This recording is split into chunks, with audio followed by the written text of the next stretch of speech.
178 விளையாட்டு வீரர்களுக்கு பணி நியமன ஆணை வழங்குதல், 1172 விளையாட்டு வீரர்களுக்கு உயரிய ஊக்கத்தொகை வழங்குதல், சென்னையில் உலகத்தரத்திலான விளையாட்டு நகரம் அமைக்க அடிக்கல் நாட்டு விழா என முப்பெரும் விழாவாக இதை ஏற்பாடு செஞ்சிருக்கிறார் மாண்புமிகு துணை முதலமைச்சர் உதயநிதி அவர்கள். உங்களுக்கு புரிகிற மாதிரி சொல்லணும்னா இது ஒரு ட்ரிபிள் ஜம்ப் ரவுண்ட் ஈவெண்ட்.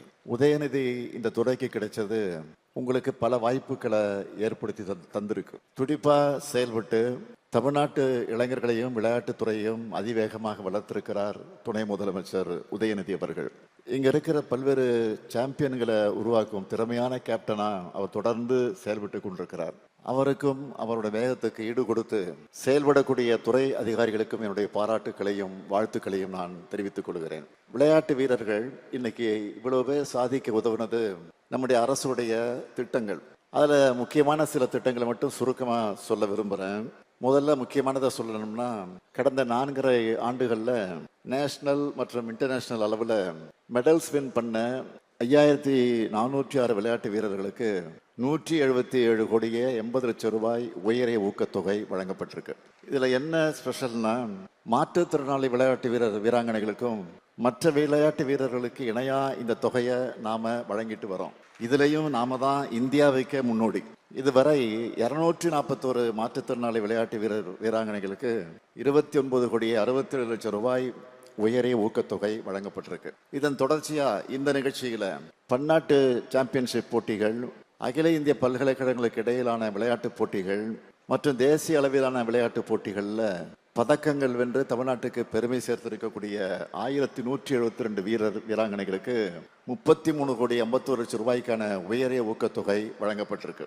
இதுவரை மொத்தம் 6578 வீரர்களுக்கு 211 கோடியே 39 லட்சம் ரூபாய்க்கு ஊக்கத்தொகை வழங்கி இருக்கிறோம். இந்தியாவிலேயே வேற எந்த மாநிலத்திலேயும் இந்த அளவுக்கு ஊக்கத்தொகையை வழங்கி இருக்க மாட்டாங்க.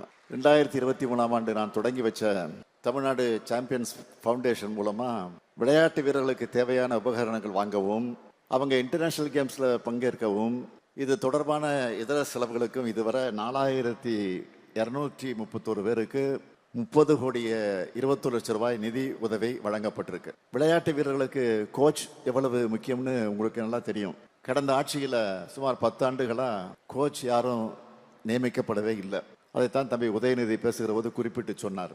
நாம ஆட்சிக்கு வந்த பிறகுதான் அதை மாத்தி 2023ஆம் ஆண்டு 76 பயிற்றுனர்களை பணியில அமர்த்தி இருக்கிறோம்.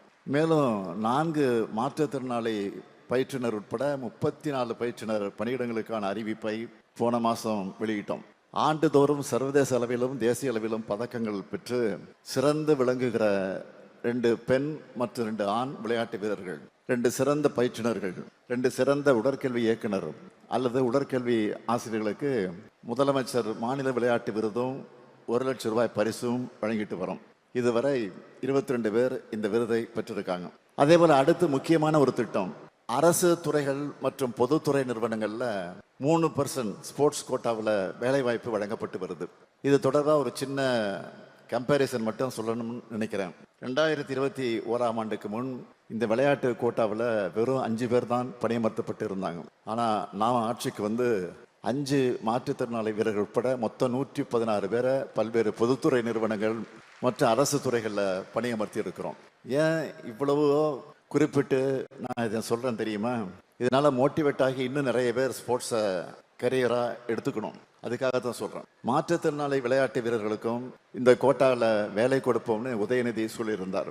அதன்படி ஜீவோ வெளியிட்டு 62 பாரா வீரர்கள் உட்பட 178 விளையாட்டு வீரர்களுக்கு இன்று பணி நியமன ஆணை வழங்கப்பட்டிருக்கு. சிறந்த விளையாட்டு வீரர்களுக்கு வெளிநாடுகளில் பயிற்சி பெறவும் போட்டிகளில் பங்கேற்கவும் நிதி உதவியும் வழங்கப்பட இருக்கு. 2021ஆம் ஆண்டுக்கு முன்ன எலிட் மீம்ஸ் மற்றும் சிடிஎஸ் திட்டத்தின் கீழே பயன்பெற்ற விளையாட்டு வீரர்கள் 162 பேர்.